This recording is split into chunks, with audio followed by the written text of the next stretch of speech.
جب کوئٹہ کے حاکم نے امیر تیمور سے کہا اگر خدا تمہیں 100 سال کی زندگی بھی عطا کر دے اور تم اپنا سارا وقت جنگیں لڑتے گزارو تب بھی تم ہندوستان پر قبضہ نہیں کر سکتے۔ جب امیر تیمور نے کہا اگر ہندوستان پر 2000 کے بجائے 4000 راجاؤں کی حکومت ہو تب بھی مجھے کوئی فرق نہیں پڑتا، نہ ہی یہاں کے آدم خور قبائل مجھے خوفزدہ کر سکتے ہیں، حتیٰ کہ دنیا کی کوئی چیز مجھے ہندوستان کو فتح کرنے کے ارادے سے نہیں روک سکتی۔ وہ کون سا منظر تھا جسے دیکھنے کے بعد امیر تیمور اتنا متنفر ہوا کہ جب تک ہندوستان میں رہا وہ منظر دوبارہ کبھی نہ دیکھا۔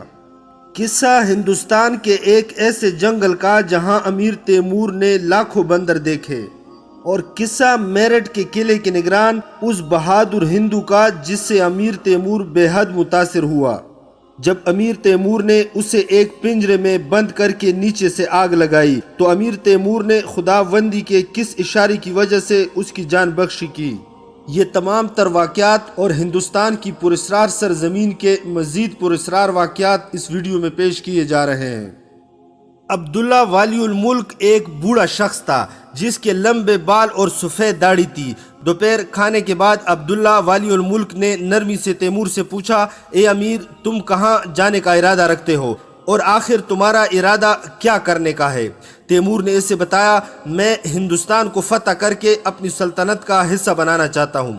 والی الملک بولا، اے عظیم سردار تمہیں اپنا ارادہ تبدیل اور ہندوستان فتح کرنے کا ارادہ ترک کر دینا چاہیے۔ تیمور نے پوچھا کیوں؟ اس پر والی الملک کہنے لگا، ہندوستان پر 2000 سے زیادہ راجاؤں کی حکومت ہے، ان میں سے ہر ایک کا نام راج سے شروع ہوتا ہے۔ اگر خدا تمہیں 100 سال کی زندگی بھی عطا کر دے اور تم اپنا سارا وقت جنگیں لڑتے گزارو تب بھی تم ہندوستان پر قبضہ نہ کر سکو گے۔ تیمور نے اس سے پوچھا پھر محمود غزنوی نے ہندوستان پر کیسے قبضہ کر لیا تھا؟ والی الملک بولا، اے محترم امیر، سلطان محمود غزنوی نے قبضہ ضرور کیا تھا مگر پورے ہندوستان پر نہیں بلکہ اس کے ایک کونے کو فتح کیا تھا، اور اس سے پہلے بھی دنیا کے کئی فاتح ہندوستان کے کچھ خاص مقامات کو فتح کر چکے تھے۔ اے عظیم سردار تم نہیں جانتے کہ ہندوستان کس قدر وسیع و عریض سرزمین ہے اور اس میں کس قدر مختلف قبائل آباد ہیں۔ ہندوستان کا ایک کنارہ شمال میں انتہائی سرد مقام ہے جبکہ دوسرا کنارہ جنوب میں جہنم یعنی انتہائی گرم مقام ہے۔ ہندوستان کے ایک کونے میں لوگ سردی کی شدت سے مرنے لگتے ہیں جبکہ دوسرے کونے میں لوگ کبھی بھی گرم کپڑے نہیں پہنتے کیونکہ وہاں سارا سال گرم موسم رہتا ہے۔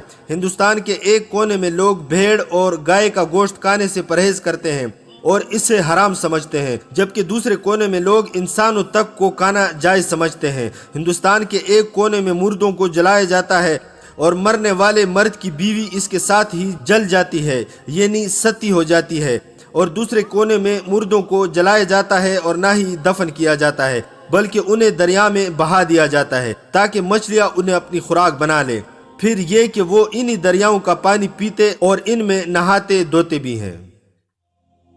تیمور نے امیر الملک کی اس طویل گفتگو کے بعد کہا، اے میرے مہربان میزبان تم آج بڑی محبت سے میرے ساتھ پیش آئے ہو مگر تمہاری بتائی ہوئی کوئی بھی بات مجھے ہندوستان فتح کرنے کے ارادے سے نہیں روک سکتی۔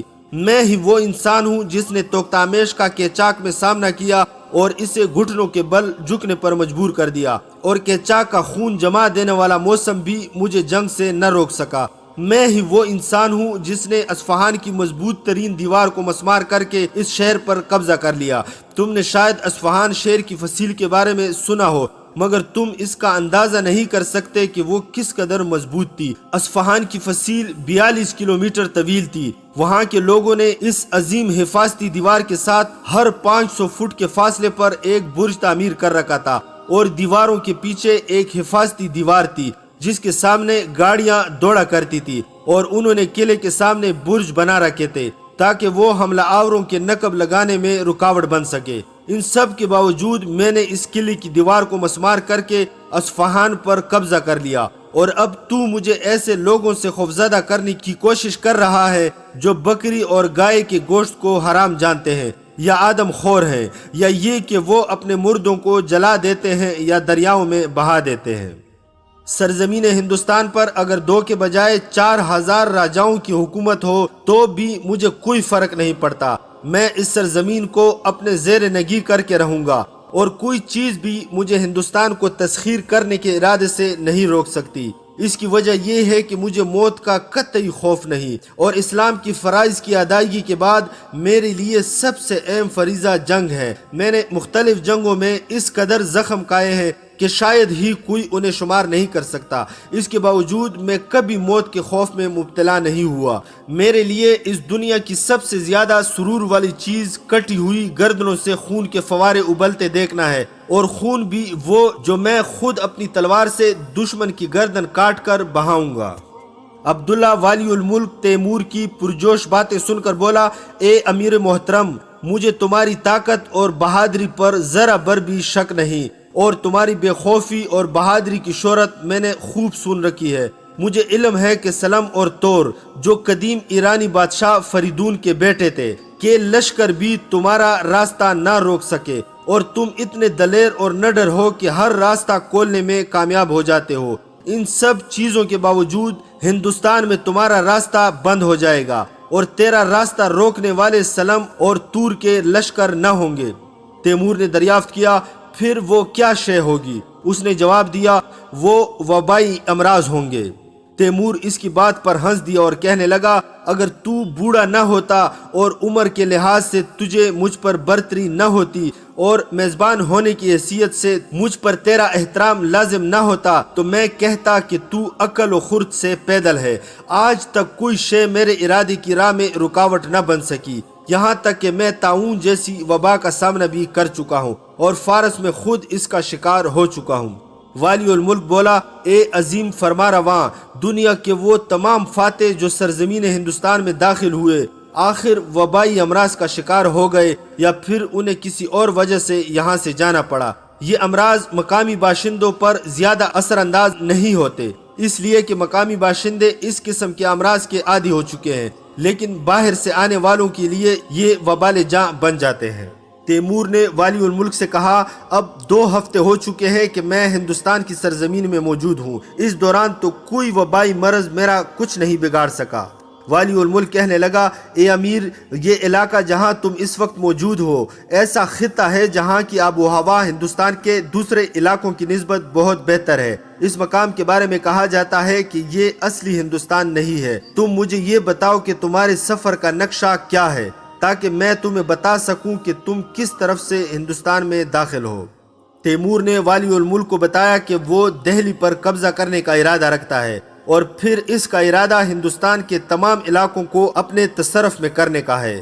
والی الملک کہنے لگا، یہاں سے تم ملتان شہر کی طرف سے چلے جاؤ، اور جب تم ملتان سے آگے بڑھو گے تو اصل ہندوستان میں داخل ہو جاؤ گے، اور یہیں سے تمہیں وبائی امراض سے خبردار رہنا ہوگا۔ تیمور نے کہا، مجھے اس بات میں ذرا بھی شبہ نہیں کہ میں کسی چیز سے خوفزدہ نہیں ہوتا، اصل ہندوستان میں بھی وبائی امراض مجھے خوفزدہ نہ کر سکیں گے۔ والی الملک بولا، اے امیر، میں جانتا ہوں کہ تم کسی چیز سے خوفزدہ ہوتے ہو، اور نہ ہی کوئی چیز تمہیں تمہارے ارادے سے روک سکتی ہے، مگر مجھے ڈر ہے کہ وبائی امراض تمہارے سپاہیوں کو ہلاک کر ڈالیں گے، اور تم اپنی فوج کے بغیر تنہا رہ جاؤ گے۔ تیمور نے جواب دیا، ابھی تک میں وبائی امراض کا شکار نہیں ہوا، اور جب کبھی ایسا وقت آیا تو میں اس وقت سوچ لوں گا کہ کیا کرنا ہے۔ والی الملک نے کہا، اے امیر، میں تو بس تیری خیر چاہتا ہوں، اس لیے تجھے پھر خبردار کر رہا ہوں کہ اصل ہندوستان کے وبائی امراض باہر سے آنے والوں کے لیے بے حد جان لیوا ہیں، جبکہ مقامی لوگوں پر زیادہ اثر انداز نہیں ہوتے۔ پھر اس نے پوچھا، اے امیر، تم اسکندریہ سے یہاں پہنچے ہو؟ تیمور نے کہا، ہاں، میں اسکندریہ کے راستے ہی آیا ہوں۔ اس نے پوچھا، کیا تم نے درہ خیبر کو عبور کیا تھا؟ تیمور نے اسے بتایا کہ وہ درہ خیبر عبور کر کے آیا ہے۔ والی الملک کہنے لگا، تو پھر تم کوئٹہ کی طرف کیوں آئے، جبکہ تم بہت مختصر راستے کے ذریعے دہلی پہنچ سکتے تھے؟ کوئٹہ کی طرف آ کر تم نے اپنا سفر مزید طویل کر دیا ہے۔ تیمور نے کہا، میں اس طرف اس لیے آیا ہوں کیونکہ میں دہلی تک کا سفر بغیر کسی جنگ کے طے کرنا چاہتا تھا۔ اگر میں مختصر راستہ اختیار کرتا تو مجھے ہر روز جنگ لڑنا پڑتی اور دہلی تک پہنچنے میں زیادہ دیر ہو جاتی۔ والی الملک نے تیمور کی بات سے اتفاق کرتے ہوئے کہا یہاں سے لے کر ملتان تک کوئی تمہارا راستہ نہ روکے گا، کیونکہ وہاں پہنچنے تک تم جس راستے سے گزرو گے وہاں سب مسلمان آباد ہیں، مگر ملتان سے گزرنے کے بعد تم ہندوؤں کی آبادی والے علاقے میں داخل ہو جاؤ گے اور وہ تمہارا راستہ روک لیں گے۔ ان کے تیر انداز جو ہاتھیوں پر سواری کرتے ہیں بے حد خطرناک ہیں۔ تیمور نے کہا میں ان کے تیروں یا ہاتھیوں سے ہرگز خوفزدہ نہیں ہوں۔ پھر اس نے والی الملک سے پوچھا کیا تم کبھی دہلی گئے ہو؟ اس نے کہا ہاں۔ دہلی کی حفاظتی دیوار کیسی ہے؟ اس نے جواب دیا دہلی کی حفاظتی دیواریں پتھروں سے بنی ہیں اور ان میں پانی کے نکاس کا انتظام بھی ہے۔ تیمور نے پوچھا دہلی کی بادشاہ کی فوج میں کتنے سپاہی ہیں؟ وہ بولا اس کے سپاہیوں کی تعداد لامحدود ہے، وہ جتنے چاہے سپاہی جمع کر سکتا ہے، کیونکہ اس کے بے شمار پیروکار ہیں اور اس کے پاس بے انتہا جواہرات اور سونا ہے۔ وہ کئی لاکھ سپاہی جمع کر کے سالوں تک مسلسل جنگ لڑ سکتا اور اپنے دشمن کو تھکا سکتا ہے۔ جب تیمور ہندوستان میں داخل ہوا تو اس وقت تک رسول اللہ صلی اللہ علیہ وآلہ وسلم کی ہجرت کو 800 سال گزر چکے تھے۔ جب وہ ہندوستان میں داخل ہوا تو 8ویں صدی ہجری کا اختتام ہو رہا تھا اور تیمور کو علم تھا کہ وہ ہندوستان میں داخل ہو کر 9ویں صدی ہجری میں جنگ کرے گا یا سن 801 ہجری میں۔ تیمور نے یہ بات والی الملک کو بتائی اور اس سے پوچھا کیا اس نے دہلی کے بادشاہ سلطان محمود خلجی کو دیکھا ہے؟ والی الملک نے حیرت سے تیمور کی طرف دیکھا اور کہنے لگا اے عظیم شہنشاہ، سلطان محمود خلجی اب دہلی کا فرما روا نہیں ہے۔ تیمور کے لیے یہ خبر بالکل غیر متوقع تھی، کیونکہ اس کے علم میں یہی بات تھی کہ سلطان محمود خلجی دہلی کا حکمران ہے۔ تیمور نے اس بارے میں بادشاہ غور عبدال کلزئی سے کئی دفعہ بات چیت کی تھی، کیونکہ ہندوستان کی سلطنت میں جو خلجی خاندان حکمران ہوا اس کا بانی ملک غور کا ہی ایک سردار تھا۔ والی الملک نے تیمور کی تصحیح کی اور بولا اے امیر محترم، سلطان محمود خلجی اس سال کے آغاز تک دہلی کا فرما روا تھا، مگر ملا اقبال نے اس پر حملہ کر کے اس کے ملک پر قبضہ کر لیا۔ سلطان محمود خلجی کو ملا اقبال نے گرفتار کر لیا اور تازہ اطلاعات کے مطابق وہ ابھی تک اس کی قید میں ہے۔ عبداللہ والی الملک نے بتایا کہ ملا اقبال سلطان محمود خلجی کے اپنے سرداروں میں شامل تھا، مگر اس نے اپنے سلطان کے خلاف بغاوت کر دی اور اس کی فوج کو اچانک جا لیا، اور پھر 1 سال سے بھی کم عرصہ ہوا ہے کہ وہ دہلی پر حکومت کر رہا ہے۔ تیمور نے اس سے پوچھا سلطان محمود خلجی کی اس وقت کیا عمر ہوگی؟ وہ بولا یہی کوئی 45-46 برس کا ہوگا۔ پھر تیمور نے ملا اقبال کی عمر دریافت کی۔ والی الملک نے بتایا میں نے ملا اقبال کو نہیں دیکھا، اس لیے مجھے نہیں معلوم کہ وہ کتنے برس کا ہے، تاہم میں نے سنا ہے کہ وہ جوان ہے اور لوگوں کے مطابق اس کی عمر 34-35 برس ہے۔ تیمور کے پاس وقت زیادہ نہ تھا، اس لیے اس نے دہلی کی طرف روانگی کا فیصلہ کیا اور فوج کو ملتان کی طرف جانے کا حکم دے دیا۔ جب وہ لوگ ملتان پہنچے تو تیمور نے دیکھا کہ والی الملک کے کہنے کے عین مطابق ہندوستان کی سرحد ملتان سے شروع ہوتی تھی، تاہم یہاں بھی اس کا راستہ کسی نے نہ روکا اور وہ اپنی فوج سمیت شہر میں داخل ہو گیا۔ ملتان شہر تیمور کو فارس کی سرزمین میں دیکھ کے بویر نامی شہر کی مانند لگا۔ اس میں تعمیر کیے گئے مکانوں کے درمیان خاصا فاصلہ تھا۔ بویر اور ملتان میں فرق یہ تھا کہ بویر میں مکانات پہاڑی ٹیلوں پر بنائے گئے تھے، جبکہ ملتان میں مکانات بہت وسیع و عریض جنگل میں تعمیر کیے گئے تھے۔